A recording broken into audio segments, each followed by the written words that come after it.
നമ്മുടെ ഭാരത സംസ്കൃതി, നമുക്ക് ക്ഷേത്രങ്ങളുണ്ട്, ആചാരങ്ങളുണ്ട്, അനുഷ്ഠാനങ്ങളുണ്ട്. ഇത്രയൊക്കെ ക്ഷേത്രങ്ങളും അനുഷ്ഠാനങ്ങളും ആചാരങ്ങളൊക്കെ ഉണ്ടായിട്ടും ആളുകൾ അമ്പലങ്ങളിൽ പോകുന്നുണ്ട്, തൊഴുതു പ്രാർത്ഥിക്കുന്നുണ്ട്, വഴിപാടുകൾ നടത്തുന്നുണ്ട്, അർച്ചനകൾ ചെയ്യുന്നുണ്ട്. പക്ഷേ നിങ്ങൾ നോക്കൂ, ഒരു കാര്യം നമുക്ക് ഉത്തരം കിട്ടണം. ഇതൊക്കെ ഉണ്ടായിട്ടും മനുഷ്യ ജീവിതം, സാധാരണ മനുഷ്യ ജീവിതം പരിഭവങ്ങളും പ്രയാസങ്ങളും ദുഃഖങ്ങളും കഷ്ടങ്ങളും ബുദ്ധിമുട്ടുകളും നിറഞ്ഞതാണ്. എന്തുകൊണ്ട് മനുഷ്യന് ഇത്രയൊക്കെ ഭക്തിയുണ്ട്, അമ്പലമുണ്ട്, ദൈവങ്ങളുണ്ട്? മനുഷ്യ ജീവിതത്തിൽ എന്താ മാറ്റങ്ങളൊന്നുമില്ലാത്തത്? ആളുകളൊക്കെ ഒരു പ്രതീക്ഷയാണ്, നാളെ എല്ലാം ഭഗവാൻ ശരിയാക്കി കൊടുക്കുന്നത്. ഇവിടെയാണ് നമുക്ക് ഭാഗവതമൊക്കെ പഠിക്കുന്നതിൻ്റെ ആവശ്യകത. ഭഗവാൻ തന്നെ പറഞ്ഞിട്ടുണ്ട്, നോക്കൂ, നിങ്ങൾ ജ്ഞാനം കൊണ്ട് മാത്രമേ പല പ്രശ്നങ്ങൾക്കും പരിഹാരം കണ്ടെത്താൻ പറ്റൂ. ഗീതയിൽ 4-ാം അധ്യായത്തിലെ 38-ാം ശ്ലോകം അത് ഹിന്ദുക്കൾ പഠിക്കില്ല. വെറുതെ നമ്മൾ തൊഴുതുപോയി പ്രാർത്ഥിച്ചതുകൊണ്ട് ദൈവത്തിന് നമ്മുടെ ഒരു പ്രശ്നത്തെയും ജീവിതത്തെയും മാറ്റം വരുത്താൻ പറ്റില്ല. ഹിന്ദുക്കൾ അങ്ങനെ ഒരു ധാരണയിലാണ് പലപ്പോഴും ഭക്തി കൊണ്ട് നടന്നിട്ടുള്ളത്. അപ്പം അവിടെയാണ് കൃഷ്ണനൊക്കെ പറയുന്ന കാര്യം പഠിക്കുക. അതാണ് നമ്മൾ കൃഷ്ണനെ ശരിക്കും നമ്മൾ ഉൾക്കൊണ്ട് ജീവിക്കുന്നവരല്ല, നമ്മൾ കൃഷ്ണനെയൊക്കെ തൊഴുതു പോകുന്നവരാണ്. കൃഷ്ണൻ തന്നെ പറയുന്നത്, എന്നെ തൊഴുതു പോകുന്നവര് മൂഢന്മാരാണെന്നുള്ള വാക്കുകളൊക്കെ ഗീതയിൽ തന്നെ കാണാം. നിങ്ങൾക്ക് എന്നെ ആരാണോ വെറും തൊഴുതു പോകുന്ന ആളുകൾ, അവരെ കൃഷ്ണൻ അങ്ങോട്ട് അത്ര ആദരിച്ചിട്ടില്ല. 4-ാം അധ്യായത്തിലെ 38-ാം ശ്ലോകത്തിൽ കൃഷ്ണൻ പറയും, നഹി ജ്ഞാനേന സദൃശം പവിത്രമിഹ വിദ്യതേ എന്നാണ്. ജീവിതത്തെ നിങ്ങൾക്ക് പവിത്രീകരിക്കണം എന്ന ആഗ്രഹമുണ്ടെങ്കിൽ, ജീവിതത്തെ നിങ്ങൾക്ക് ധന്യമാക്കണം എന്ന ആഗ്രഹമുണ്ടെങ്കിൽ ജ്ഞാനമാണ് അതിനുള്ള ഒരു വഴി. ജ്ഞാനത്തിന് സദൃശം വേറൊന്ന് ഇല്ല. ഇവിടെ ജ്ഞാനം എന്ന് പറയുമ്പോൾ ഏത് ജ്ഞാനത്തെയാണ് നമ്മൾ അർത്ഥമാക്കേണ്ടത്? ഇതിനെ പറയുന്നതാണ് ആത്മജ്ഞാനം. അവനവനെ കുറിച്ചുള്ള അറിവ്, തന്നെ കുറിച്ചുള്ള അറിവ്. പലതുമുണ്ട്. ഇതൊക്കെ നമുക്ക് പ്രയോജനപ്പെടും. അതിനെക്കുറിച്ച് അറിവില്ലാത്തതുകൊണ്ടാണ്. ഒരുപക്ഷെ നമ്മൾ അതിൽ ട്രെയിൻഡ് ആയിരുന്നെങ്കിൽ നമുക്കതൊക്കെ വേണ്ട രീതിയിൽ, ഇപ്പം നിങ്ങൾക്ക് തന്നെ ഫോട്ടോ എടുക്കാനും അത് എഡിറ്റ് ചെയ്യാനും അതിനെ പ്രോപ്പറാക്കാനും നിങ്ങൾക്ക് സാധിക്കുമായിരുന്നു. നിങ്ങൾക്ക് തന്നെ വീഡിയോസ് ഉണ്ടാക്കി നിങ്ങൾക്ക് തന്നെ അത് എഡിറ്റ് ചെയ്യാനും നിങ്ങൾക്കത് പബ്ലിഷ് ചെയ്യാനും സാധിക്കുമായിരുന്നു. ഇപ്പം നമുക്ക് പലതിനെക്കുറിച്ചും അറിവില്ലാത്തത് കൊണ്ട് ഇത് തൊട്ടാൽ അപകടം വിചാരിച്ച് ആ ഭാഗമൊന്നും തൊടുന്നില്ല. എന്തെങ്കിലും ഫോണിന് പ്രശ്നം ഉണ്ടാവുമെന്ന് വിചാരിച്ച് ആണോ? പറയൂ. ഈ രീതിയിൽ നമുക്ക് നമ്മുടെ ഉള്ളിൽ എന്തൊക്കെ സാധ്യതകളുണ്ടെന്ന് നമുക്ക് ആർക്കും അറിയില്ല. ഈ സാധ്യതകളെ ഉണർത്തുക, ഈ സാധ്യതകളെ നമുക്ക് പ്രയോജനമുള്ളതാക്കുക, അതാണ് ഭാഗവതത്തിൻ്റെ കഥകളുടെ ലക്ഷ്യം. നമ്മളിവിടെ കാണുന്നത് ഭാഗവതത്തിലെ പൃഥുചരിതം എന്ന 4-ാം സ്കന്ധത്തിലൊരു ഭാഗമാണ്. ഈ പൃഥുവിൻ്റെ കാലഘട്ടത്തിൽ, ഭാരതം ഭരിക്കുന്ന കാലത്ത് ഭയങ്കര ഡ്രൗട്ട്, വരൾച്ച വന്നു. ഭൂമിയിൽ വെള്ളമില്ലാത്ത, മഴയില്ലാത്തൊരു കാലമായിരുന്നു. ആരുടെ സമയം? പൃഥുവിൻ്റെ കാലം. അപ്പം ഓഫ് കോഴ്സ് ജനങ്ങൾക്ക് പട്ടിണിയാണ്, ബുദ്ധിമുട്ടാണ്. പക്ഷെ പൃഥു ആ ഒരു പട്ടിണിയിലിരുന്ന് കരയല്ല, അദ്ദേഹം ഇതിനൊരു പരിഹാരം കണ്ടെത്തുകയാണ്. ഭൂമിയോട് യുദ്ധം ചെയ്യുന്ന പൃഥുവിനെ ഭാഗവതത്തിൽ കാണും. ഭൂമിയോട് യുദ്ധം ചെയ്യുക. ഇപ്പം എന്താ ഈ ഭൂമിയോട് യുദ്ധം ചെയ്യുക എന്ന് പറഞ്ഞാൽ, നമ്മൾ അതിൻ്റെ അർത്ഥം എടുക്കേണ്ടത്, ഭൂമിയിൽ എങ്ങനെ ഈ ഡ്രൗട്ടുള്ള സമയത്തും കൃഷി ചെയ്യാൻ സാധിക്കും. അപ്പം അതിനുള്ള ഉപായങ്ങളൊക്കെ കഴിഞ്ഞ ദിവസം നിങ്ങൾ ഇവിടെ ഒരു സയൻറ്റിസ്റ്റ് വന്നിരുന്നല്ലോ, അവർ പറയണ്ടായി കൃത്രിമമായി മഴ പെയ്യിക്കാനുള്ള കാര്യങ്ങളൊക്കെ അവർ അതിലാണ് റിസർച്ച് ചെയ്യുന്നത്. അല്ലെങ്കിൽ അവരുടെ സയൻസ് അതാണ് കൂടുതൽ അവർ ഫോക്കസ് ചെയ്യുന്നത്. അവർ ദുബായിലൊക്കെ പോയി അതിരുവ് മേടിച്ചിട്ടുള്ള ഒരു ലേഡിയാണ് അവർ. അപ്പോൾ പൃഥുവിൻ്റെ കാലത്തും ഈ മഴയില്ലാത്തൊരു പ്രശ്നം ഭൂമിയിലുണ്ടായിരുന്നു. ഈ കൃത്രിമമായി മഴ പെയ്ച്ച് ഇവിടെ കൃഷി ചെയ്യാൻ അതെങ്ങനെ സാധിക്കും? ഇതിനെക്കുറിച്ചൊക്കെ പഠനം നടത്തിയ, അല്ലെങ്കിൽ പണിയെടുത്ത ഒരാളായിരുന്നു. മന്ത്രങ്ങൾ ചൊല്ലിക്കൊണ്ട് മഴ പെയ്യുക. നിങ്ങൾക്കറിയാം, സംഗീതത്തിൽ തന്നെ അമൃതവർഷിണി പറയുന്ന രാഗങ്ങൾ കൊണ്ട് മഴ പെയ്യിച്ചിട്ടുള്ള കാലം ഉണ്ടായിരുന്നു. അപ്പം അന്തരീക്ഷവും മനുഷ്യൻ്റെ മനസ്സും തമ്മിലുള്ളൊരു ബന്ധം. ഇവിടെ ഈ ഭൂമിയിൽ ഒരു വളരെ ഓർഗനൈസ്ഡ് വേയിൽ ഒരു രാജ്യം കൊണ്ടു നടന്ന ചക്രവർത്തിയായിരുന്നു പൃഥു മഹാരാജാവ്. എനിക്ക് അത്ഭുതം തോന്നിയിട്ടുണ്ട്. ഈ ഭാഗവതത്തിൽ 4-ാം സ്കന്ധം എടുത്തു നോക്കിയാൽ നമുക്ക് പൃഥു മഹാരാജാവിൻ്റെ കാലഘട്ടത്തിലുണ്ടായിരുന്ന ആ ഒരു ഡെവലപ്മെൻറ്റ് ഭാഗവതത്തിൽ ഇത് വരുന്നത് 18-ാമത് അധ്യായത്തിൽ.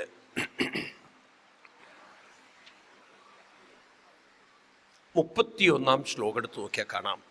18-31 ഇദ്ദേഹത്തിൻ്റെ കാലഘട്ടത്തിൽ ഗ്രാമാൻ പുര പത്തനാനി ദുർഗാണി വിവിധാനി ഘോഷാൻ വ്രജാൻ സശിബിരാൻ ആകാരാൻ ഗേടഗർവടാൻ എന്നൊരു ശ്ലോകം നിങ്ങൾക്ക് കാണാം. കണ്ടോ?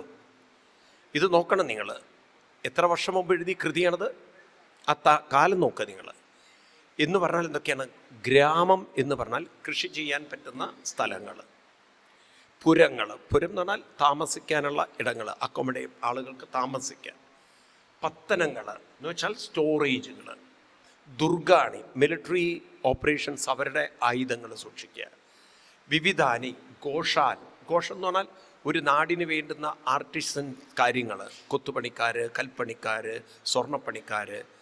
ഇങ്ങനെ വ്രജാൻ ശിബിരാൻ ആകാരാൻ ഗേടകർവടാൻ. ഗേടകർവടൻ എന്ന് പറഞ്ഞാൽ ഈ അസ്ത്രങ്ങൾ ഉണ്ടാക്കുന്നവർ തുടങ്ങിയിട്ടുള്ളവർ.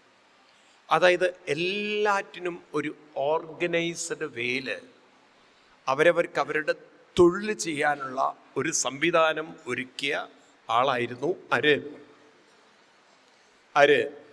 പൃഥു മഹാരാജ്. ഇതിന് നമ്മൾ പഞ്ചവത്സര പദ്ധതി എന്നൊക്കെ പറയുന്ന പോലെ ഇതൊക്കെ ഒരു ഓർഗനൈസ്ഡ് വേയിലാക്കി. ഇത് വളരെ ശ്രദ്ധിക്കണം നമ്മൾ.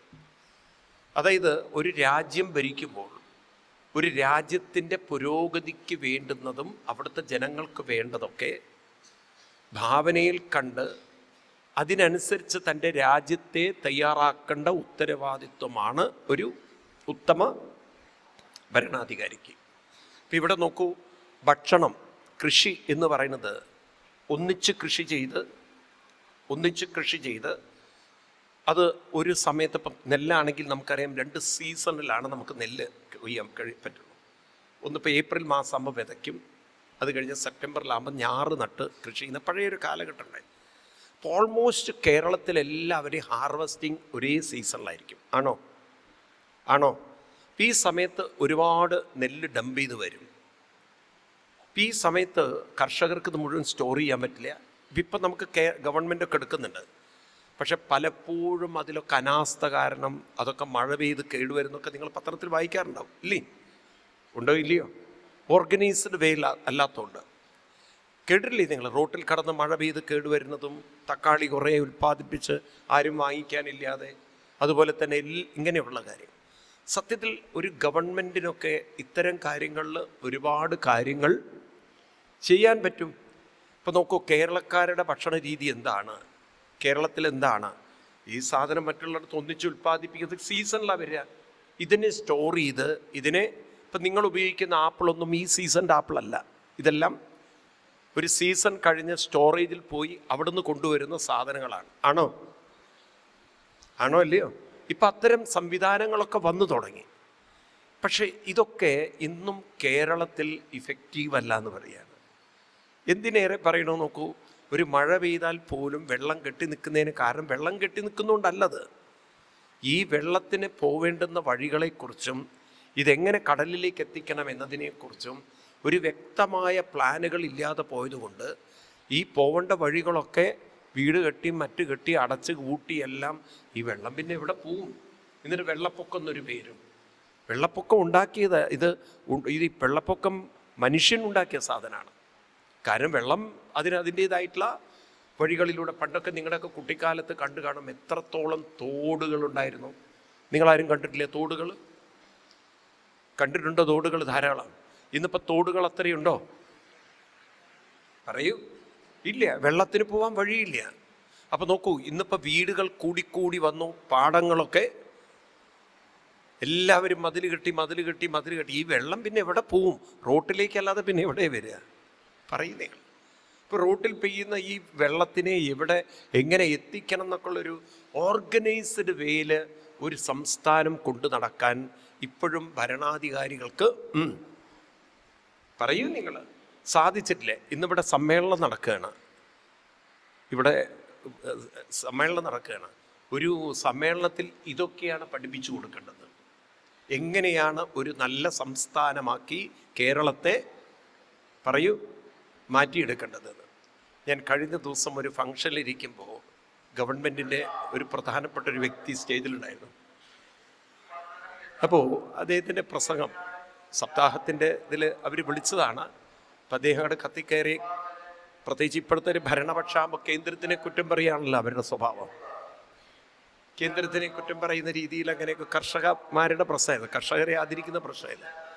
ഞാൻ പറഞ്ഞു, ഒരു 2-3 കാര്യം ചെയ്യാനുള്ള ആർജവം നിങ്ങൾക്കുണ്ടായിരുന്നെങ്കിൽ ഈ കേരളം രക്ഷപ്പെടുമായിരുന്നു. മനുഷ്യന് ജീവിക്കാൻ ഇന്ന് എന്തെങ്കിലും കൃഷി വേണം. ഈ സ്കൂളിൽ പഠിക്കുന്ന കുട്ടികൾക്ക് കൃഷിയെക്കുറിച്ച് എന്തെങ്കിലും ഒരു ABC പണ്ട് പഠിക്കേണ്ട കാര്യമില്ല. കാരണം അച്ഛനും അമ്മയില്ലെങ്കിലും അച്ഛൻ കൃഷിയായിട്ട് ബന്ധപ്പെട്ടൊക്കെ ജീവിക്കുന്ന ആൾക്കാരായതുകൊണ്ട് ഇത് കണ്ടുപഠിച്ചവരായിരുന്നു നിങ്ങളിൽ ഒരുപാടാണ്.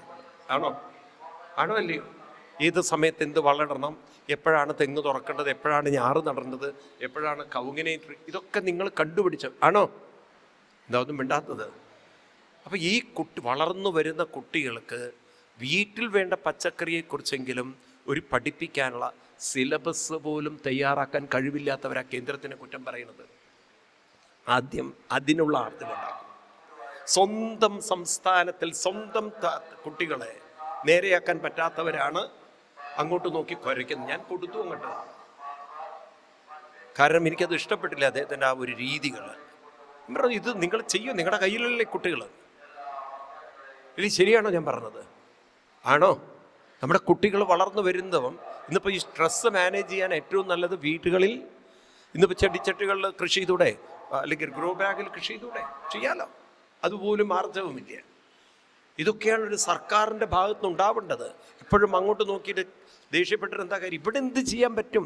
അതാണ് പൃഥു ചിന്തിച്ചത്. മഴയില്ലാത്ത രാജ്യത്തെക്കുറിച്ച് ദുഃഖിക്കുകയല്ല, എങ്ങനെ ഈ സമയത്തും ജനങ്ങളുടെ കഷ്ടപ്പാട് തീർക്കാം എന്നുള്ളതാണ്. അതാണ് ആത്മീയത എന്ന് പറയുന്നത്. എഫിഷ്യൻസി വർദ്ധിപ്പിക്കും. ആത്മീയതയില്ലാത്ത ഭരണാധികാരികൾ വരുമ്പോഴാണ് ഒരു രാജ്യത്തിന് ശാപമായി തീരുന്നത്. ഒരു രാജ്യത്തിൻ്റെ ശാപമാണത്. ഞാൻ പറഞ്ഞു, നിങ്ങൾ ഈ നോക്കൂ, ഒരു വൈകുന്നേരം ആയാൽ എന്താ പറയുക, ഒരു കുറേ അമ്മമാരുടെ ഒരു സ്ഥാനം ഉണ്ടല്ലോ, എന്താ പറയാ, തൊഴിലുറക്കുകാരെന്നാണ് പലപ്പോഴും അതിന് വിളിക്കാറ്. കാരണം അവർക്ക് പ്രത്യേകിച്ച് പണിയില്ലാത്തതുകൊണ്ട് ഉറങ്ങുവർ.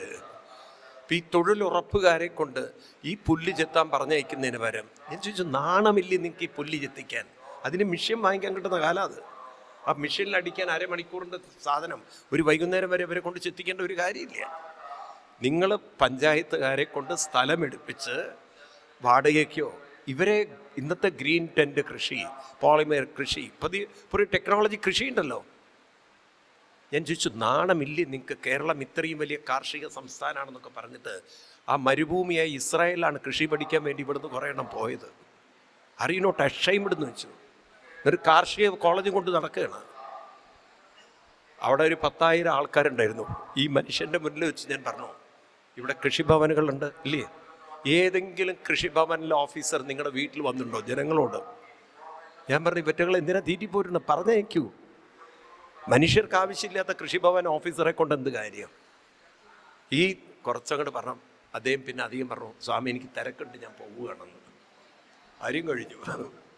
അവനവൻ്റെ കയ്യിൽ റിസോഴ്സ് കിട്ടിയിട്ട് അത് കൊണ്ടു നടക്കാൻ കഴിയില്ലാത്തവർ കുരയ്ക്കുകയാണ് മുകളിലേക്ക് നോക്കിയിട്ട്. ഇവിടെ കിട്ടിയിട്ടുണ്ടല്ലോ റിസോഴ്സ്, ചെയ്യൂ. അതിനാണ് ഗുരുത്വം എന്ന് പറയുന്നത്. അതിനാണ് ആത്മീയത എന്ന് പറയുന്നത്. അതിനാണ് നമുക്ക് ആത്മീയതയുടെ ആവശ്യം. ആത്മീയത എന്ന് പറഞ്ഞാൽ വെറുതെ കണ്ണടച്ച് ജപിക്കുക മാത്രമല്ല. ജപിക്കുന്നത് ഉള്ളിലൊരു ഉണർവും ഉള്ളിലൊരു ഊർജവും പറ്റി തന്നെ ബ്രെയിൻ സിസ്റ്റത്തിൽ മനസ്സും ബുദ്ധിയും അതിനെ ഇൻ്റഗ്രേറ്റ് ചെയ്ത് താൻ എന്ത് കർത്തവ്യമാണോ ചെയ്യേണ്ടത് ആ കർത്തവ്യത്തെ ഇഫക്റ്റീവായി ചെയ്യാൻ, മനസ്സിലായില്ലേ, അതിന് തന്നെ പ്രാപ്തമാക്കുന്നതാണ് ആത്മീയത. അതുകൊണ്ടാണ് ഭരണാധികാരികൾക്കാണ് ആത്മീയത പറഞ്ഞു കൊടുത്തത്. അർജുനന് പറഞ്ഞു കൊടുക്കുന്നു, പരീക്ഷത്തിന് പറഞ്ഞു കൊടുക്കും. ഇവരൊക്കെ ഭരണാധികാരികളായിരുന്നു, മനസ്സിലായില്ലേ? അപ്പം അതുകൊണ്ട് നമ്മൾ വെറുതെ ഭാഗവതം കേൾക്കല്ല.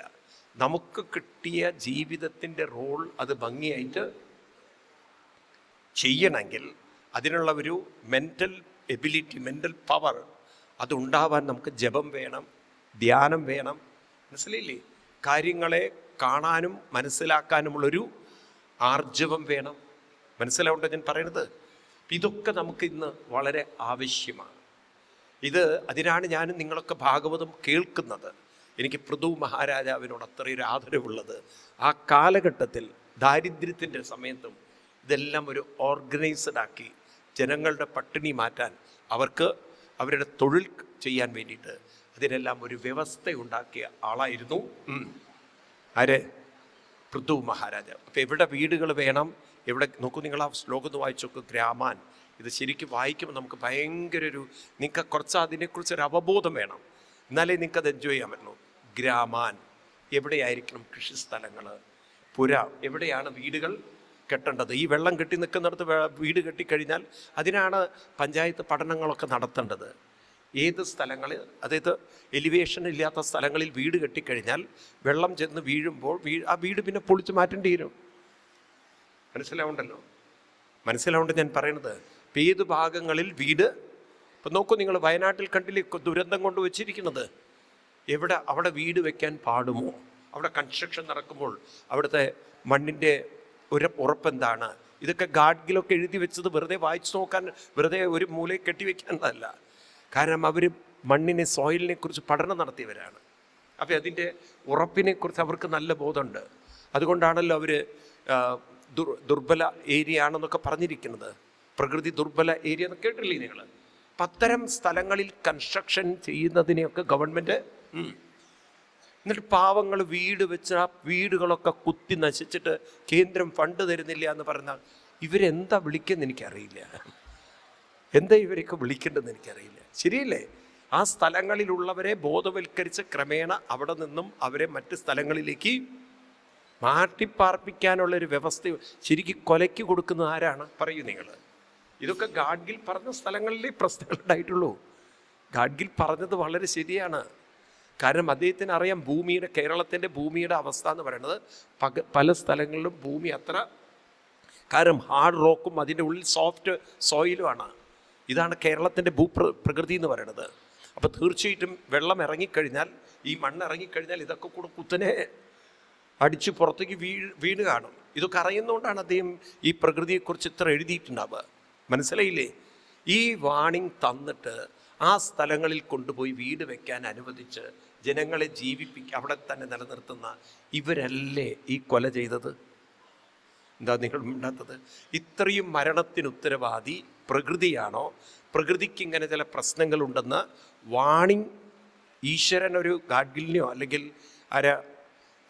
മാധവ ഗാഡ്ഗിലോ അല്ലെങ്കിൽ ആരെങ്കിലും കസ്തൂരി രംഗനോ ആരെങ്കിലുമൊക്കെ വന്ന്, അവരെ പോലുള്ള ആളുകളൊക്കെ വന്ന് അതിനെക്കുറിച്ച് പഠനം നടത്തി ഒരു വാണിംഗ് തരുമ്പോൾ അതിനെ തീരെ മൈൻഡ് ചെയ്യാതെ ഒരു മൂലയിലിട്ടിട്ട് വലിയ രാഷ്ട്രീയം പ്രസംഗിച്ച് നാണമില്ല ഇവർക്കൊക്കെ. ഇതാണ് ആത്മീയത. ആത്മീയത എന്ന് പറയുന്നത് വരാൻ പോകുന്നതിനെ പറയൂ. മഹാഭാരത യുദ്ധം കഴിഞ്ഞു. മഹാഭാരത യുദ്ധം കഴിഞ്ഞിട്ട് അർജുനൻ തേരിലിരിക്കുകയാണ്. ഭഗവാൻ പറഞ്ഞു, അർജുന, നമുക്കിനി ഇറങ്ങി നടക്കാം, ഇറങ്ങിക്കോളൂ. അല്ല കൃഷ്ണ, നമ്മൾ തേരിലല്ലേ പോകുന്നത്? തേരിലല്ല, നമുക്ക് ഇറങ്ങി നടക്കാം. അതെന്താണെന്ന് അനുസരിക്കുക അർജുന, പറയുന്നത് അനുസരിക്കുക. എല്ലാം അങ്ങനെ എന്തിനാ ഏതാണെന്ന് ചോദിക്കേണ്ട കാര്യമില്ല. കൃഷ്ണൻ കുതിരകളെ അഴിച്ചു മാറ്റി. ഒരു നിമിഷം കൊണ്ട് തേര് പൊട്ടിത്തെറിച്ച് കത്തിച്ചാമ്പലായി. അർജുനൻ ഞെട്ടിത്തരിച്ചു, ഇതെന്തായി കാണുന്നത് എന്ന്. താൻ ഇത്രയും ദിവസം യാത്ര ചെയ്ത തേര്. അപ്പോഴാണ് ഭഗവാൻ പറയുന്നത്, ഈ തേര് നിലനിന്നത് എൻ്റെയും നിൻ്റെയും കഴിവുകൊണ്ടല്ല. ഇതിനെ താങ്ങി നിർത്തിയ ഒരാളുണ്ടായിരുന്നു. ആളോട് പോവാം, ആളുടെ ജോലി കഴിഞ്ഞ് ആൾ പോയി. മനസ്സിലായില്ലേ? ഇതിനെ പറയുക ആരാണ്? തേരിന് മുകളിലൊരു ശക്തി, ഹനുമാൻ അതിനെ താങ്ങി നിർത്തിയിരുന്നു എന്നാണ് പറയുന്നത്. ഹനുമാൻ പോയതോടുകൂടി തേരിൻ്റെ ശക്തിയും പോയി, കത്തിച്ചാമ്പലായിപ്പോയി. അപ്പം ഈ എന്ന് പറഞ്ഞാൽ മനുഷ്യനെ തിരിച്ചറിയണം, പലതിൻ്റെയും ശക്തിയും അനുഗ്രഹം കൊണ്ടാണ് ഇതെല്ലാം അവനവൻ്റെ സ്വാർത്ഥതയും അഹങ്കാരവും ധാർഷ്ട്യം വെച്ച് ഭരിക്കുന്ന ആത്മീയതയില്ലാത്ത ഭരണാധികാരി ഒരു നാടിൻ്റെ ദുരന്തമാണ്. അത് നമ്മൾ പഠിച്ചെടുക്കുക വേണം. ആത്മീയതയില്ലാത്തൊരു ഭരണാധികാരി ഒരു നാടിൻ്റെ പറയൂ ദുരന്തമാണ്. അത് ഞാൻ പറയുന്നതല്ല, ഇവിടെ തന്നെ നിങ്ങൾക്ക് കാണാം. ഭാഗവതത്തിൽ 5000 വർഷം മുമ്പ് എഴുതി വച്ചിരിക്കുകയാണ് ഈ ശ്ലോകങ്ങളൊക്കെ. വളരെ വളരെ ഇത് പഠിക്കേണ്ട ഒരു കാര്യമാണ്. ആത്മീയതയില്ലാത്തൊരു ഭരണാധികാരി ഒരു നാടിൻ്റെ ശാപമാണെന്ന് 5000 വർഷം മുമ്പ് ഭാഗവതത്തിൽ 21-ാമത്തെ അധ്യായത്തിൽ 24-ാമത്തെ ശ്ലോകം ഭാഗവതത്തിൽ എഴുതി വച്ചിരിക്കുന്ന വരികൾ 5000 വർഷം മുമ്പ് എഴുതി വെച്ച വരികളാണ്. വ്യാസഭഗവാൻ എഴുതി വെച്ച വരികളാണ്. ആത്മീയതയില്ലാത്തൊരു ഭരണാധികാരി നാടിൻ്റെ പറയൂ ശാപമാണ്. എൻ്റെ വാക്കുകളല്ല, don't take it my own words, it is there in the Bhagavat. അതുകൊണ്ട് ഞാൻ സ്പെസിഫിക്കലി നിങ്ങൾക്ക് കാണിച്ചു തരുന്നത്. ശ്ലോകം നോക്കൂ, 5000 വർഷം മുമ്പ് എഴുതി വച്ചിട്ടുണ്ടോ ഇല്ലേ എന്നുള്ളത്. ഞാൻ പറഞ്ഞു എന്ന് പറഞ്ഞിട്ട് എൻ്റെ മേക്കട്ട് കയറരുത്. അതുകൊണ്ടാണ് ശ്ലോകം കണ്ണുകൊണ്ട് കാണിച്ചു തരുന്നത്. മൂലഭാഗവത് എടുത്തു നോക്കുക, വ്യാസഭഗവാൻ എഴുതിയ ഈ പുസ്തകമാണ് നിങ്ങളുടെ മുന്നിൽ കാണിച്ചു തരുന്നത്. കണ്ടു നിങ്ങൾ? 21-ാം അധ്യായത്തിൽ 24-ാം ശ്ലോകം എടുത്തു നോക്കൂ നിങ്ങൾ. ഭാഗവതം കാണുന്നുണ്ടോ എല്ലാവരും? ഈ ശ്ലോകമൊക്കെ നിങ്ങൾ കാണാം, അല്ലെങ്കിൽ നിങ്ങൾ തെറ്റിദ്ധരിക്കുന്നത് ഞാൻ പറയുകയാണെന്നുള്ളത്. കണ്ടുവല്ലോ? 4-ാം സ്കന്ധം, 4-ാം സ്കന്ധല്ലേ പറഞ്ഞുകൊണ്ടിരിക്കുന്നത്, പൃഥുവിൻ്റെ ചരിതല്ലേ പറഞ്ഞുകൊണ്ടിരിക്കുന്നത്. 4-ാം സ്കന്ധത്തിൽ 21-ാം അധ്യായത്തിൽ 24-ാമത് ശ്ലോകം. 4-ാം സ്കന്ധമാണ് ഞാൻ പറഞ്ഞുകൊണ്ടിരിക്കുന്നത്, പൃഥുചരിതാണ് പറഞ്ഞുകൊണ്ടിരിക്കുന്നത്. എന്താ പറയുന്നത്? യ ഉദ്ധരേത് കരം രാജ. ഉദ്ധരേത് കരം രാജ. രാജ എന്ന് പറഞ്ഞാൽ അന്നത്തെ കാലത്ത് ഇന്നത്തെ പോലെ ഗവൺമെൻറ് അല്ലല്ലോ, അന്ന് രാജാക്കന്മാർ. കരം എന്ന് പറഞ്ഞാൽ ജനങ്ങളിൽ നിന്ന് കരം വാങ്ങിച്ച്, ടാക്സ് വാങ്ങിച്ച്. ഇപ്പം നിങ്ങൾ GST അടയ്ക്കുന്നുണ്ട്, ഇൻകം ടാക്സ് അടയ്ക്കുന്നവരുമുണ്ട് ഇല്ലേ? ഇപ്പം നമ്മുടെ കയ്യിൽ നിന്നൊക്കെ കരം മേടിക്കുന്നു ഗവൺമെൻറ്. ഉണ്ടോ? നിങ്ങളിപ്പോൾ പെട്രോൾ ഒഴിക്കുമ്പോഴും എന്ത് കൊടുക്കണം? ഏത് സാധനം, ഉപ്പ് തൊട്ട് കർപ്പൂരത്തിന് ഗവൺമെൻറ്റിന് കരം അടയ്ക്കുന്നുണ്ട്. അപ്പം കരം അങ്ങനെയാണ് ഗവൺമെൻറ്റിന് കിട്ടുന്നത്. അപ്പം അങ്ങനെ ജനങ്ങളിൽ നിന്ന് കരം വാങ്ങിച്ച് ധർമ്മ അശിക്ഷയൻ, ധർമ്മം അശിക്ഷയൻ എന്ന് പറഞ്ഞാൽ എന്താർത്ഥം? ഒരു ആത്മീയമായ ധർമ്മം അനുഷ്ഠിക്കാതെ ഒരു ആത്മീയമായ സംസ്കാരം കൊണ്ടു നടക്കുക. ശിക്ഷയൻ എന്ന് പറഞ്ഞാൽ സ്വയം ശിക്ഷണം ചെയ്യുക, കൊണ്ടു നടക്കുക. ഒരു ആത്മീയമായ സംസ്കാരം തന്നിൽ തന്നെ പരിശീലിപ്പിക്കാതെ ജനങ്ങളിൽ നിന്നും കരം വാങ്ങിച്ചുകൊണ്ട് പ്രജാനാം ശമലം ഭുക്തേ, പ്രജകളുടെ ശമലം, ശാപമാണ് അവർ കഴിക്കുന്നത് എന്നാണ്. ശമലം എന്ന് പറഞ്ഞാൽ അവരുടെ ശാപം, അവരുടെ പാപത്തെ കഴിക്കുന്നു. ഭഗം സ്വം ജഹാദി, അവൻ കള്ളനാണെന്നാണ് പറയുന്നത്, കൊള്ളരുതാത്തവനാണെന്നാണ് പറയുന്നത്. മനസ്സിലായില്ലേ? ഒരു ആത്മീയതയില്ലാത്ത ഭരണാധികാരി, അയാൾ നാടിൻ്റെ തന്നെ ഉറക്കെ പറയൂ ശാപമാണെന്ന് 5000 വർഷം മുമ്പ് ഭാഗവതത്തിൽ എഴുതി വെച്ചിട്ടുണ്ട്. മനസ്സിലാവുണ്ടല്ലോ? അപ്പോൾ ഒരു ആത്മീയതയുള്ളൊരു ഭരണാധികാരി എന്ന് പറഞ്ഞാൽ ഈ ഭരണം എന്ന് പറയുന്നത് എന്താണ്? പ്രകൃതിയെക്കുറിച്ചുള്ള അറിവ്. ആ പ്രകൃതി എങ്ങനെയൊക്കെയാണ്, അതിൻ്റെ സ്വഭാവം, എവിടെയാണ് വീട് വെക്കേണ്ടത്, എവിടെയാണ് കൃഷി ചെയ്യേണ്ടത്, എങ്ങനെയുള്ള കൃഷിയാണ് ചെയ്യേണ്ടത്, എല്ലാ കാര്യങ്ങളെക്കുറിച്ചും വ്യക്തമായൊരു അറിവ് വേണം. കാരണം ജനങ്ങൾക്ക് ഭക്ഷണം കഴിക്കണം, വേണ്ടേ? അപ്പം അതിനുള്ള ഒരു കാര്യങ്ങൾ. അതേപോലെ തന്നെ എന്ത് വിദ്യാഭ്യാസം വേണം, ഏത് വിദ്യാഭ്യാസം നേടിയാലാണ് ഈ കാലഘട്ടത്തിൽ മനുഷ്യന്, അതുപോലെ എങ്ങനെയാണ് പുതിയ തൊഴിലുകൾ കണ്ടെത്തേണ്ടത്, തൊഴിൽ മേഖലകൾ എന്തായിരിക്കണം. അപ്പം തൻ്റെ പ്രജകൾക്ക് ഇവിടെ തന്നെ ജീവിക്കാനുള്ള ഒരു സാധ്യത ഒരുക്കി, ആരോഗ്യമുള്ള ജീവിതം, ആരോഗ്യമുള്ള പ്രകൃതി, ആരോഗ്യമുള്ളൊരു സമൂഹം, അങ്ങനെ ജനങ്ങളെ ഒരു സംരക്ഷിച്ച് നിർത്താൻ കഴിവുണ്ടാവണമെങ്കിൽ അതിന് ആത്മീയമായൊരു അവബോധം ഉണ്ടെങ്കിലേ അത് സാധിക്കുള്ളൂ. ഒരു ആത്മീയ അവബോധമില്ലെങ്കിൽ ആ രാജാവ്, നാട്ടിൽ ഭരിക്കുന്നവൻ, ആ നാടിനൊരു ശാപമാണ്. പ്രജകൾ കണ്ടില്ലേ, അവിടെ വേണ്ടാത്ത എല്ലാ ദുരന്തങ്ങളും ദുഷ്ടത്തരങ്ങളും ക്രൂരതകളും ആക്രമണങ്ങളും അതിനായിരിക്കും കൂടുതൽ സാധ്യത. കഴിവുകെട്ട ഭരണാധികാരിയുടെ നാട്ടിലാണ് ആക്രമണങ്ങൾ ഏറ്റവും കൂടുന്നത്. ഭരണാധികാരി കൊള്ളില്ലെങ്കിൽ പ്രജകൾക്ക് സുരക്ഷിതത്വമില്ല എന്ന് പറയാം. നിങ്ങൾ പറയൂ, കേരളത്തിൻ്റെ ഇന്നത്തെ അവസ്ഥ അതാണ്. അതുകൊണ്ട് കാലം ഇവരെ ഉണ്ടല്ലോ, ഇവരെയൊക്കെ വാഷ് ചെയ്ത് മാറ്റിക്കളയും. കാലം ഇവരെ ഒന്നും വെച്ചിരിക്കില്ല. നോക്കൂ നിങ്ങൾ, കൃഷ്ണൻ്റെ കാലഘട്ടത്തിൽ അന്നത്തെ കുരുത്തം കെട്ട എല്ലാ ഭരണാധികാരികളെയും, ശിശുപാലനായാലും ശരി, ജരാസന്ധനായാലും ശരി, കംസനായാലും ശരി, കാലം കൊണ്ട് ഇവരൊക്കെ മാറ്റി. അതാണ് ഗീതയിലെ കൃഷ്ണൻ്റെ പ്രഖ്യാപനം, യഥാ യഥാ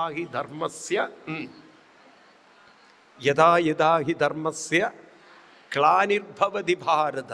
എപ്പോൾ ആരിതിന് ഗ്ലാനി ഉണ്ടാക്കുന്നു, തദാത്മാനം സജാമി പരിത്രാണായ സാധൂനം.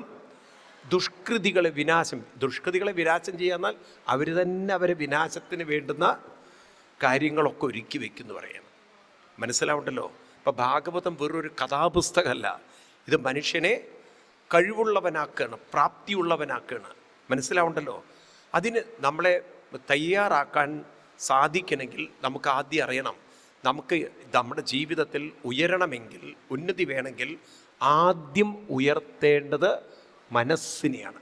ഇതാണ് അടിസ്ഥാനമായി നമ്മൾ പഠിക്കാതെ പോയത്. എല്ലാവർക്കും ഉയരണം, എല്ലാവർക്കും നന്നാവണം, പക്ഷെ you start from your mind എന്നാണ്. മനസ്സിനെ ഉയർത്താതെ ജീവിതത്തെ ഉയർത്താൻ നമുക്ക് സാധ്യമല്ല. എൻ്റെ മനസ്സിലൂടെയാണ് ജീവിതം. കാരണം the life is a reflection in the mind. ശങ്കരാചാര്യസ്വാമികളുടെ മനോഹരമായ കൃതിയാണ്, വളരെ സുന്ദരമായൊരു കൃതിയാണ് ദക്ഷിണാമൂർത്തി സ്തോത്രം.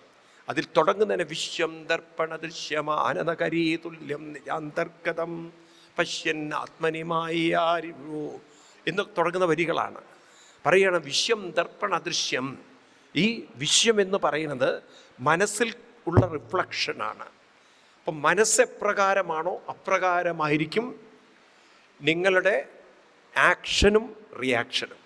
മനസ്സ് പോസിറ്റീവ് ആവും തോറും, മനസ്സ് സ്ട്രോങ് ആവും തോറും നിങ്ങളുടെ പ്രവർത്തനവും നന്നാവും. ഒരു ദുർബല മനസ്സിൽ നിന്ന് ഒരിക്കലും നല്ല പ്രവർത്തനങ്ങൾ ഒരിക്കലും. അതുകൊണ്ടാണ് ദുർബല ഭരണാധികാരിക്ക് നല്ല ഭരണം കാഴ്ചവെക്കാൻ പറ്റില്ല.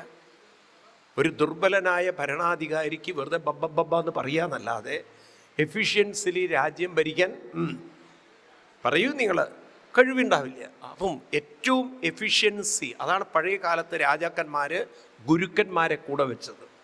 കാരണം അവരുടെ എന്തെങ്കിലും ന്യൂനതകളുണ്ടെങ്കിൽ, അവരിൽ ഇന്നെഫിഷ്യൻസി ഉണ്ടെങ്കിൽ അത് കൊണ്ടുവരാൻ വേണ്ടി. നിങ്ങൾ നോക്കൂ, ഇന്നെഫിഷ്യൻസി കാണിച്ചു കൊടുത്തിട്ട് അവരെ എഫിഷ്യൻ്റ് ആക്കാൻ വേണ്ടി. നിങ്ങൾ നോക്കൂ, ദശരഥ മഹാരാജാവിൻ്റെ കൂടെ ഉണ്ടോ? അപ്പം അന്നത്തെ കാലത്ത് എപ്പോഴും ഒരു ആചാര്യന്മാരുടെ ഒരു സാന്നിധ്യം ഭരണാധികാരികളുടെ കൂടെ എപ്പോഴും ഉണ്ടായിരുന്നു. ഭരണാധികാരികൾ സ്വന്തം ഇഷ്ടപ്രകാരം ഒന്നും സ്വയം ചെയ്യില്ലായിരുന്നു. വരും വരായികളെ ഒരുപക്ഷെ അവർക്ക് കാണാൻ പറ്റിയെന്ന് വരില്ല. ആ ഒരു വാണിംഗ് കൊടുക്കാനും കാര്യങ്ങളെ മനസ്സിലാക്കി കൊടുക്കാനും അവരെ ഒരു കഴിവുള്ളവരാക്കിയതൊക്കെ അന്നത്തെ ആചാര്യന്മാരായിരുന്നു. വിശ്വാമിത്ര മഹർഷിയാണ് രാമനിൽ, അന്നത്തെ കാലത്ത് ബ്രാഹ്മണൻ, സ്ത്രീ, ഗുരു ഇവരൊന്നും കൊല്ലാൻ പാടില്ല, കാരണം ബ്രഹ്മഹത്യാപാപാണ്.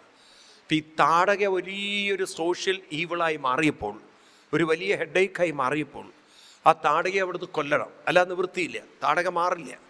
അപ്പം രാമൻ താടകയെ കൊല്ലുന്ന ഘട്ടത്തിൽ രാമന് പോലും ഈ കൺഫ്യൂഷൻ വന്നു എന്നാണ്. കാരണം താടകയൊരു സ്ത്രീയല്ല എന്ന് ഒരു നിമിഷം രാമൻ ശങ്കിച്ചു എന്ന്. അപ്പോഴാണ് വിശ്വാമിത്ര മഹർഷി പറയുന്നത്, ഒരു രാജ്യത്തിന് തലവേദന, ഒരു നാടിന് പ്രജകളുടെ നിലനിൽപ്പിന് ഭീഷണിയാവുന്നവൾ ആരായാലും ശരി, ആണായാലും ശരി, പെണ്ണായാലും ശരി, ഒരു രാജാവിൻ്റെ പ്രയോറിറ്റി നോക്കണം. ഒരു രാജാവിൻ്റെ പ്രയോറിറ്റി ഈ തരം കാര്യങ്ങൾ നോക്കലല്ല, പ്രജകളുടെ ക്ഷേമമാണ്, പ്രജകളുടെ നിലനിൽപ്പാണ്. അപ്പം നോക്കൂ, രാമൻ ആ ക്ലാരിറ്റി വന്നു.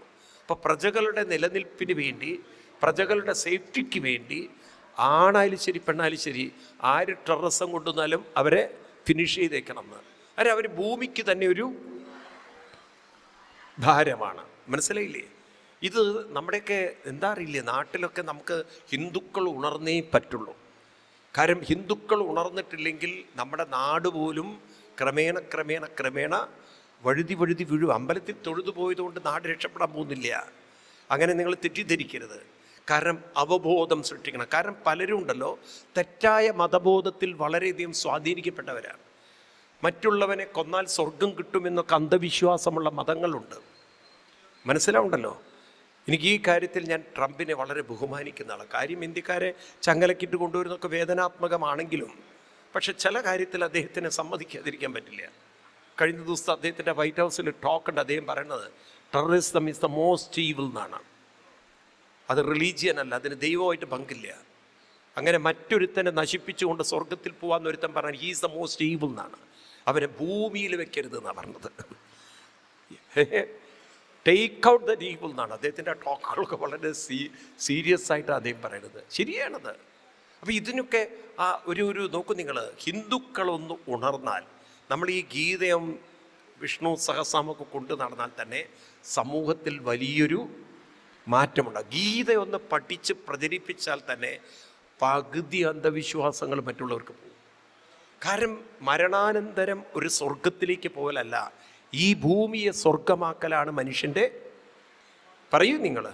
അതിന് ഇവിടെ ആക്രമണങ്ങളും ഇവിടെ ക്രൂരതകളും അല്ല, ഇവിടെ മറ്റുള്ളവരുമായി സഹവർത്തിത്വത്തിലും. നമ്മുടെ മന്ത്രങ്ങൾ നോക്കൂ, സഹനാവവതു, സഹനോ ഭുനക്തു, സഹവീര്യം, ഇതൊക്കെ ഹിന്ദുവിന് പഠിപ്പിച്ചിരിക്കുകയാണ്. മനസ്സിലായില്ലേ? സഹവർത്തിത്വത്തോടെ പോകണം, സഹകരിച്ചു പോകണം. അതുകൊണ്ടല്ലേ നോക്കൂ, ഹിന്ദു മതത്തിൻ്റെ ഒരു മഹത്വം നോക്കൂ നിങ്ങൾ. മറ്റു മതങ്ങൾക്ക് ഇതര മതങ്ങളെ അബ്സോർബ് ചെയ്യാനുള്ള കഴിവ് വളരെ വളരെ കുറവാണ്. മറ്റു മതങ്ങൾക്ക് ഹിന്ദു മതത്തെ അബ്സോർബ് ചെയ്യാനുള്ള കഴിവ് ഉറക്കെ പറയൂ കുറവാണത്. എന്നാൽ ഹിന്ദു മതത്തിന് മറ്റുള്ളവരെ അക്കോമഡേറ്റ് ചെയ്യാനുള്ള കഴിവ് കൂടുതലാണ്. അതുകൊണ്ടാണല്ലോ ഇവിടെ എല്ലാവരും ഉള്ളത്. നിങ്ങൾ പാകിസ്ഥാനിലേക്കും അഫ്ഗാനിസ്ഥാനിലേക്കൊക്കെ നോക്കിക്കഴിഞ്ഞാൽ, ബംഗ്ലാദേശിൽ നോക്കിക്കഴിഞ്ഞാൽ ഓരോ വർഷം കൂടുന്തോറും ഹിന്ദു പോപ്പുലേഷൻ കുറഞ്ഞു വരികയാണ്. എന്നാൽ ഇവിടെ നോക്കൂ, കേരളത്തിലൊക്കെ മുസ്ലിം പോപ്പുലേഷൻ കൂടി വരികയാണ്. അത് ഹിന്ദുവിൻ്റെ ഒരു അക്കോമഡേഷൻ പവർ അല്ലേ? മറ്റതെന്താ കുറഞ്ഞു വരുന്നത്? അവിടുന്ന് ഹിന്ദുക്കൾ പലായനം ചെയ്യണം. കാരണം അവർ സുരക്ഷിതല്ല, അവർ നശിപ്പിക്കാനുള്ള, അവരെ ഇല്ലാതാക്കുക. ഇപ്പം തന്നെ കണ്ടില്ലേ, കഴിഞ്ഞ ദിവസം ഈ ഹസീന അവിടുന്ന് പോയ സമയത്തുണ്ടായ വയലൻസ് ഒക്കെ നോക്കൂ നിങ്ങൾ. എത്ര ഹിന്ദുക്കളെ ഹോംലെസ് ആക്കി മാറ്റിയത്. മനസ്സിലാവുണ്ടോ ഞാൻ പറയണത്? ഇപ്പം ഹിന്ദുക്കളുടെ വിശാലത ഇത് എന്തുകൊണ്ടെന്ന് വെച്ച് കഴിഞ്ഞാൽ, ഹിന്ദുമതം പഠിപ്പിക്കുന്നത് നാശത്തിൻ്റെ സംസ്കാരമല്ല, മറ്റതൊക്കെ നാശത്തിൻ്റെ സംസ്കാരത്തിലൂടെ എങ്ങനെ സ്വർഗത്തിലേക്ക് പോവാം എന്നുള്ളതാണ്. നോക്കൂ നിങ്ങൾ, ക്രിസ്ത്യൻ മതത്തിൻ്റെ നാശമുണ്ടായത് എപ്പോഴാണ്? അവർ മറ്റുള്ളവരെ കൺവേർട്ട് ചെയ്യാൻ തുടങ്ങി. ആണോ അല്ലയോ? ഇന്നിപ്പോൾ ക്രിസ്ത്യൻ മതത്തിൻ്റെ അവസ്ഥ തമ്മിൽ തല്ലിക്കൊണ്ടിരിക്കില്ല. ഇവിടെ മുന്നോട്ട് നോക്കണോ പിന്നോട്ട് നോക്കണോ പ്രാർത്ഥിക്കുക എന്നുള്ള ഇപ്പോഴും സംശയം തീർന്നിട്ടില്ല. എവിടേക്കെങ്കിലും നോക്കി പ്രാർത്ഥിക്കും മനുഷ്യൻ, മുന്നോട്ട് നോക്കി എന്നെ ഞാൻ പ്രാർത്ഥിക്കുള്ളൂ എന്ന്. അപ്പോൾ ചിലർ വേണമല്ലേ ആസനം കാണിച്ച് പ്രവർത്തിക്കരുതെന്ന്. പിന്നെ നിൻ്റെ ശരീരം കാണാനല്ലേ ആൾക്കാരിരിക്കണം. അങ്ങനെയാണെന്ന് നമുക്ക് അമ്പലത്തിലേക്ക് പോകാൻ പറ്റില്ല. പ്രത്യേകിച്ച് ഗുരുവായൂർ അമ്പലത്തിൽ പാവം എപ്പോഴും തിരുമേനി അങ്ങോട്ടും ഇങ്ങോട്ടും പോകുമ്പോൾ നിങ്ങൾ വിഗ്രഹാവില്യ കാണുന്നത് പലപ്പോഴും. ആ തിക്കിലും തിരക്കിലും ഈ പാവത്തിൻ്റെ പുറംഭാഗമല്ലാതെ പിന്നെന്താ കാണാനുള്ളത്? ചിലപ്പോൾ അല്ലേ, ചില സമയത്ത് നിങ്ങൾക്ക് മുഴുവൻ വിഗ്രഹം തന്നെ കാണാൻ പറ്റില്ല. അല്ലെങ്കിൽ കൃഷ്ണൻ്റെ വിഗ്രഹം കുഞ്ഞു വിഗ്രഹമാണ് അല്ലേ? നല്ല തടിയും മണ്ണുള്ളൊരു തിരുമേനിയും കൂടിയാണെങ്കിലോ അത് തറ്റും കൂടി എടുത്തു കഴിഞ്ഞാൽ വൃത്തിയായി, ബാക്കി പറയേണ്ടല്ലോ ഞാൻ. അപ്പോൾ ഈ രീതിയിൽ അപ്പോൾ നമ്മളെ സംബന്ധിച്ച് ഇതൊരു പ്രശ്നമല്ല നമുക്ക്. ആണോ? ശരീരത്തെ നോക്കി, ശരീരത്തിൻ്റെ എന്താ പറയുക, ശരീരഭാഗങ്ങളെ നോക്കിക്കൊണ്ടുള്ള ഒരു മതമല്ല ഹിന്ദു മതം എന്നുള്ളത്. അത് നോക്കൂ, എന്തൊരു ഗ്രേറ്റ്നെസ്സാണ് നമ്മുടെ. ഇപ്പം നിങ്ങൾ എന്താണ് ത്രിവേണി സംഗമത്തിലെ ആൾക്കാർ കുളിക്കുമ്പോൾ ചിലപ്പോൾ ഉടുത്തവരുണ്ടാവും, ഉടുക്കാത്തവരുണ്ടാവും. ആ നാഗസന്യാസിമാർ വല്ലതും ഉടുത്തിട്ടാണോ കുളിക്കുന്നത്? ആര് നോക്കുന്നു, ആര് ശ്രദ്ധിക്കുന്നു, ആർക്കതിൽ താല്പര്യമുണ്ട്? ആളുകൾ അവരുടെ ഭക്തിയിൽ കുളിക്കുന്നു, പോകുന്നു. മനസ്സിലാവുണ്ടോ ഞാൻ പറയുന്നത്? ഭാരതത്തിൻ്റെ ഒരു ഉത്കൃഷ്ടത എന്ന് പറയുന്നത് എല്ലാറ്റിനെയും ഉൾക്കൊള്ളാനുള്ളൊരു വിശാലത ഉള്ളൊരു ഇത് നിലനിൽക്കണോ? ഇത് ലോകത്തിന് ആവശ്യമാണോ? വേണ്ട. ഈ ഒരു സംസ്കാരം ലോകത്തിന് ആവശ്യമാണോ? വേണോ വേണ്ടയോ? അല്ലെങ്കിൽ ഈ സംസ്കാരം വളർന്നിട്ടില്ലെങ്കിൽ സങ്കുചിത സംസ്കാരത്തിൻ്റെ തീവ്രത പറയൂ കൂടുകയാണ്. അപ്പം ഇത് പ്രചരിപ്പിക്കേണ്ട ഉത്തരവാദിത്വം നമുക്കുണ്ടോ? ഉണ്ടോ ഇല്ലയോ? ഇതാണ് ബ്രിട്ടീഷുകാർക്ക് മനസ്സിലായത്. ഗീത പോലുള്ള കൃതികളൊക്കെ ഹിന്ദുക്കൾ പഠിച്ചാൽ പിന്നെ ഇതര മതങ്ങൾക്ക് ഇവിടെ നിലനിൽക്കാൻ അത് സത്യമാണത്. ഇപ്പം നോക്കൂ നിങ്ങൾ, കാലം പോയി പോയി പോയി. എനിക്കിപ്പോൾ സെപ്റ്റംബറിൽ ദുബായിൽ സപ്താഹമുണ്ട്. അവിടുത്തെ ഒരു ഷെയ്ഖാണ് ഉദ്ഘാടനം ചെയ്യാൻ വരുന്നത്. ഇപ്പോൾ ക്രമേണ ഇപ്പോൾ അവർ അമ്പലത്തിൽ വരാൻ തുടങ്ങി. അബുദാബി അമ്പലത്തിൽ ഏറ്റവും കൂടുതൽ വിസിറ്റ് ചെയ്ത അറബികളാണ്. നിങ്ങൾ നോക്കൂ, കാലം ഇപ്പം യൂറോപ്യൻ രാജ്യങ്ങളിൽ ഏറ്റവും കൂടുതൽ നമ്മുടെ സംസ്കാരത്തിലേക്ക് വരുന്നത് പാശ്ചാത്യരാണ്.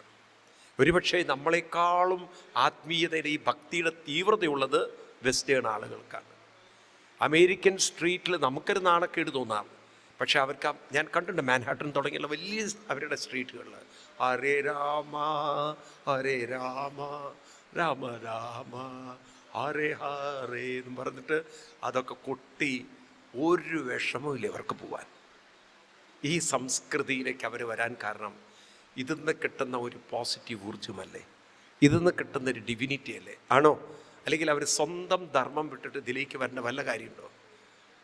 പറയുന്ന ഹിന്ദു പൊട്ടൻ ഈ നല്ല ധർമ്മം വിട്ടിട്ട് അല്ലീലുയ അല്ലീലുയ പറയാൻ പോവുക. ആലോചിച്ച് നോക്ക്, എന്തൊരു നാണക്കേടാണെന്ന്. ഇവിടെ അവൻ്റെ ഹല്ലേലുയൊക്കെ വിട്ടിട്ട് ഹരേ രാമ ഹരേ. നിങ്ങൾ വൃന്ദാവനത്തിലൊക്കെ പോയി നോക്കൂ, എത്ര യൂറോപ്യൻസാ വൃന്ദാവനത്തിൽ ഏകാദശി ദിവസമൊക്കെ ഒന്ന് പോകണം നിങ്ങൾ. അവിടെ ഏകാദശി എന്ന് പറഞ്ഞാൽ ഭയങ്കര ക്രേസാണ് വൃന്ദാവനം. അന്നാ വൃന്ദാവൻ പരിക്രമയൊക്കെ കാണണം. എത്ര കണക്കിന് ആൾക്കാരായിരിക്കും ഫോറിനേഴ്സ് എന്ന് പറഞ്ഞാൽ. അത് ചെരുപ്പ് പോലും ഇട്ടില്ലേ. നമ്മളാണെങ്കിൽ ഷൂ അതിന് പോരെങ്കിൽ സോക്സ് ഇട്ട് ഒരു ഷൂവും ഞാൻ അതിൻ്റെ താഴെ എന്തെങ്കിലും ഇടാൻ പറ്റുമെന്ന് നോക്കും. കാരണം നമ്മൾ വൃത്തികേട് മാത്രമേ കാണുള്ളൂ. അവർക്ക് ചാണകമുണ്ടോ, അവിടെ ഇനി പശു മൂത്രം ഒഴിച്ചിട്ടുണ്ടോ, ആളുകൾ തുപ്പി വെച്ചിട്ടുണ്ടോ, ഒന്നും മൈൻഡ് ചെയ്യില്ല. കെയർ. അവരാ മണ്ണിലൂടെ നടന്ന് ഹരേ രാമ പാടി അവർ പോവും. കണ്ടിട്ടുണ്ടോ ആരെങ്കിലും ഈ കാഴ്ചകളൊക്കെ? എത്ര പേര് കണ്ടിട്ടുണ്ട് ഞാൻ പറയുന്നതൊക്കെ? പോയി നോക്കൂ നിങ്ങൾ. ആ ഇസ്കോൺ അമ്പലമുണ്ട് വൃന്ദാവനത്തിൽ. അവിടെ ഇങ്ങനെ ഡാൻസും കളിച്ചിട്ട് പാടുന്ന ഈ കുറേ ആളുകൾ ഫോറിനേഴ്സിനെ കാണാം. കണ്ടിട്ടുണ്ടോ ആരെങ്കിലും ഒക്കെ? കണ്ടിട്ടുണ്ടോ? പോയി കാണാൻ നീക്കുന്നതൊക്കെ. ഞാൻ പറയുന്നത് ഉണ്ടോ എന്നുള്ളത്. എന്നാൽ ഈ ജന്തു ഇവിടുന്ന് നല്ലൊരു സംസ്കാരം വിട്ടിട്ട് അല്ലീലുയ അല്ലീലുയ അല്ലെങ്കിലുയ പോവാണിതൊക്കെ. എവിടെ നേരെയാവും? അത് നമ്മളെ കുറ്റം പറഞ്ഞിട്ട് കാര്യമില്ല. കാരണം എന്താ വെച്ചാൽ നമ്മുടെ സംസ്കാരത്തെക്കുറിച്ച് ചെറുപ്പത്തിൽ തന്നെ പറഞ്ഞു കൊടുക്കാൻ നമുക്ക് ആകെ കാണിച്ചു കൊടുത്തത് ഈ ചുറ്റിത്തീയലും തൊഴലും മാത്രമേ ഉള്ളൂ. പിന്നെ 1 രൂപ കൊണ്ട് കറക്കലും. ഇതിനപ്പുറത്തൊരു ഭക്തി ആരും പഠിപ്പിച്ചിട്ടില്ല. എന്ത് ചെയ്യാൻ പറ്റും? അല്ല, ഞാൻ നുണ പറയല്ല. ആണോ അല്ലേ? അമ്മ കാണിക്കുന്നതാണ് കുട്ടികളും കാണിക്കുന്നത്.